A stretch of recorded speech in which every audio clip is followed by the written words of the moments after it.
दोस्तों, मैं अधिवक्ता Swati Jain jurist legal associate में आपका एक बार फिर से स्वागत करती हूँ। आज मैं बात करने जा रही हूँ 498 के झूठे केस को लेकर, जिसमें महिला के द्वारा पारिवारिक विवाद को किस प्रकार से 498 का रुख दिया गया, या यहाँ ये कह सकते हैं कि पारिवारिक विवाद भी नहीं, पति पत्नी के आपसी विवाद को लेकर पत्नी के द्वारा 498 का रुख दे दिया गया है। जो महिलाएं अक्सर ये कहती हैं कि महिला मैडम आप महिला होकर महिला के खिलाफ बोलती हैं, या जो महिलाओं को ये लगता है कि नहीं मैडम महिला ऐसी नहीं होती, तो इस केस के माध्यम से आपके एक कॉन्सेप्ट क्लियर हो जाएंगे कि एक महिला 498 का किस हद तक दुरुपयोग कर सकती है, और वह ऐसा कर कर खुद के लिए तो एक खाई तैयार करती ही है, दूसरी महिलाओं के लिए भी उनके अधिकारों को मिल पाना से वंचित कर देती है। चलिए हम बात करते हैं। इलाहाबाद हाईकोर्ट का ये जजमेंट है, जिसमें अनीश कुमार गुप्ता जी के द्वारा ये जजमेंट दिया गया है।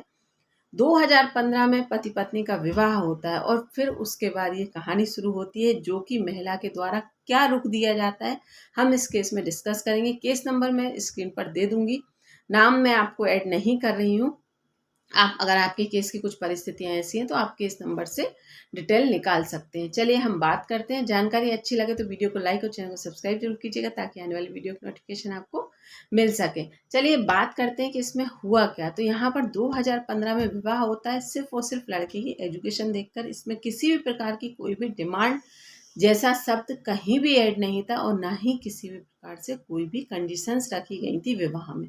उसके बाद विवाह होता है, लेकिन लड़की के द्वारा कुछ समय के बाद ही अपने ससुराल वालों की और पति की कंप्लेंट अपने पीहर में की जाने लगी थी। बार बार पत्नी का ये कहना था कि मेरे साथ दहेज की मांग की जा रही है, मारपीट की जा रही है, पति हर समय नशे में रहता है और अप्राकृतिक सेक्स की मांग करता है, और साथ ही पति का चाल चलन भी किसी भी प्रकार से सही नहीं है। यहाँ पर पत्नी के द्वारा इस तरह से अपने पीहर में कंप्लेंट की जा रही थी। साथ ही पत्नी अपने पिता को बुलाकर अपने मायके चली जाती है और कंप्लेंट में ये लिखवाती है कि मैंने दहेज की मांग पूरी नहीं की, इसलिए मेरे पति मुझे छोड़कर सिंगापुर चले गए। और यहाँ पर पत्नी के द्वारा किसी भी प्रकार से पति और उसके परिवार वालों के साथ किसी भी प्रकार से उचित व्यवहार नहीं किया जा रहा था, जिसके चलते कुछ समय तक और निकलता गया, लेकिन पति के द्वारा पत्नी को नहीं बुलाया गया, क्योंकि उनके बीच में आपसी तालमेल नहीं था।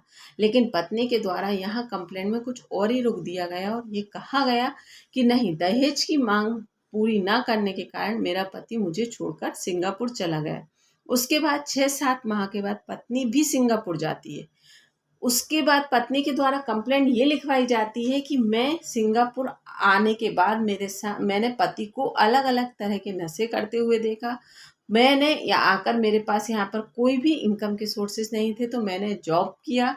जॉब करने के बाद भी मुझे अपने पति को अपनी इनकम देनी पड़ती है, क्योंकि उसके नशे की लत है। इस तरह से पत्नी के द्वारा कंप्लेंट की गई, और ये बाकायदा मेंशन किया गया कि पति के द्वारा नशा किया जाता है, पति के द्वारा दहेज की मांग की जाती है, पति के परिवार वालों के द्वारा की जाती है। और साथ ही इस एफआईआर की कॉपी, जो कि नोएडा में की गई थी, उस एफआईआर की कॉपी विदेश मंत्रालय भी भेजी गई कि पति का पासपोर्ट होल्ड कर दिया जाए। तो साथ ही पति जिस कंपनी में कार्यरत था, उसमें भी पति को उस कंपनी में भी एक लेटर भेजा गया कि पति का जॉब छोड़वा दिया जाए और पति को वापस भेज दिया जाए। मतलब पति किसी भी प्रकार से सिंगापुर में कार्यरत ना रहे, या उसका पासपोर्ट होल्ड कर लिया जाए।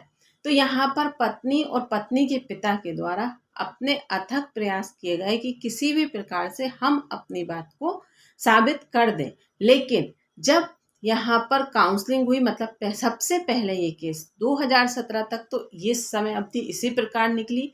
आखिर 2017 में पति के द्वारा भी स्टेप ली गई, और यहाँ पर पहली स्टेप में मध्यस्थता केंद्र से शुरुआत की गई, जहाँ पर पति पत्नी को बिठाया गया और सारी बातों का खुलासा किया गया। लेकिन इसमें कहीं भी ऐसी कोई भी परिस्थितियां नजर नहीं आ रही थी जो कि पत्नी के द्वारा दर्शाई जा रही थी। अगर पत्नी का ये कहना था मारपीट की जा रही है, तो पत्नी वह जांच केंद्र वालों के सामने अपने द्वारा कही गई कोई भी बात को कहीं भी साबित करने में सक्षम नहीं पाई जा रही थी, ना ही वह कोई भी घटना को इस प्रकार से बता पा रही थी जिसमें सत्यता साबित हो।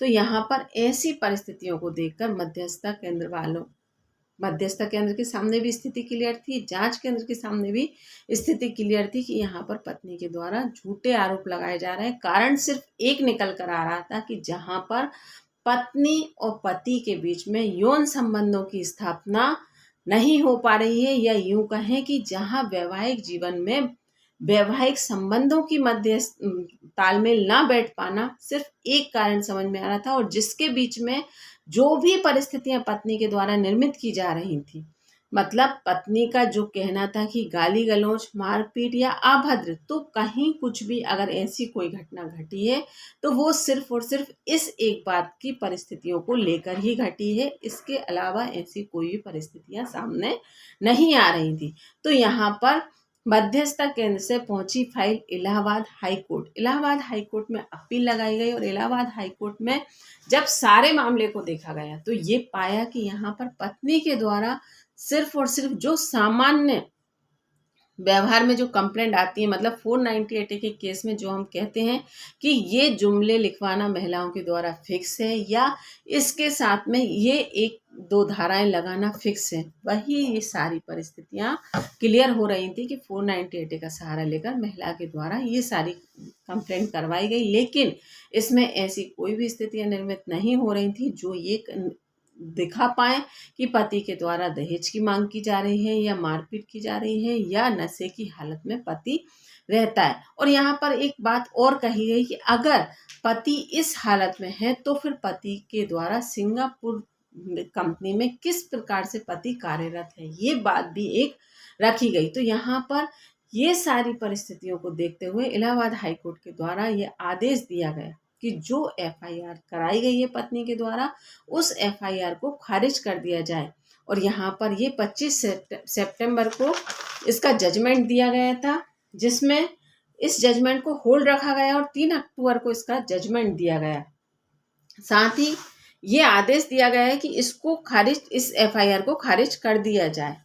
लेकिन यहाँ पर ये बात यहाँ खत्म हो जाए ऐसा पॉसिबल नहीं है। इलाहाबाद हाई कोर्ट का ये जजमेंट है जो कि एक सिंगल बेंच के द्वारा दिया गया है। तो यहाँ पर साथ ही इसके आगे हाई कोर्ट की डिवीजन बेंच भी होती है जहाँ 2 जजेस के द्वारा जजमेंट दिया जाता है। तो अगर याचिकाकर्ता चाहे तो यहाँ भी अपील लगा सकता है, मतलब अगर वाइफ इस आदेश से संतुष्ट ना हो। लेकिन जो परिस्थितियां हमारे सामने आ रही हैं उन परिस्थितियों में सिर्फ और सिर्फ हम यही कहेंगे कि यहाँ पर इलाहाबाद हाई कोर्ट के द्वारा ये कहा गया कि एक पति का अपनी पत्नी से या एक पत्नी का अपने पति से यौन संबंधों की मांग करना जिस समाज में हम रहते हैं उस समाज में किसी भी प्रकार से अनुचित नहीं है।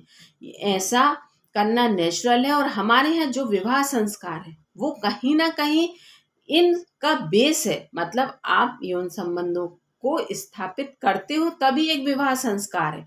तो यहाँ पर इन सारी बातों को मद्देनजर रखते हुए ये टिप्पणी देते हुए इलाहाबाद हाई कोर्ट के द्वारा जजमेंट दिया गया है। लेकिन साथ ही मैं आपसे यहाँ पर ये भी कहूँगी कि अगर डिवीजन बेंच में अगर अपील करना चाहेंगे तो यहाँ पर याचिकाकर्ता डिवीजन बेंच में भी अपील लगा सकते हैं, जहाँ 2 जजेस की बेंच के द्वारा जजमेंट दिया जाएगा। और साथ ही अगर याचिकाकर्ता चाहता है तो सुप्रीम कोर्ट का भी अभी दरवाजा खुला है उनके लिए, क्योंकि अपनी बात रखने का तो हर व्यक्ति को अधिकार है। लेकिन जहाँ पर जो परिस्थितियां देखकर इस केस में जो सामने आई है उसमें ये लगता है कि महिला के द्वारा 498 का झूठा केस किया गया, उसमें महिला के द्वारा किसी भी प्रकार की कोई भी एक भी बात सत्यता को साबित नहीं करती जो महिला के द्वारा आरोप लगाए गए हैं। या महिला के द्वारा ये कहा जाना कि अप्राकृतिक सेक्स है, मतलब जो भी जनरल कैटेगरी के आरोप होते हैं पत्नी के द्वारा वही सब आरोप लगाए गए हैं। चलिए अब देखते हैं। ये जजमेंट अभी इलाहाबाद हाई कोर्ट का आया था, वो मैंने आपसे डिस्कस किया। अब आगे इस केस में अगर कुछ होता है तो मैं 101% आपके साथ डिस्कस करूंगी। बाकी मैं केस नंबर आपको स्क्रीन पर दे रही हूँ। अगर आपके केस की परिस्थितियाँ हैं तो आप ज़रूर इसको सर्च कर निकालिए, और अगर नहीं होता है तो डिस्क्रिप्शन में मेरा व्हाट्सएप नंबर है तो आप मुझसे मांग सकते हैं। धन्यवाद।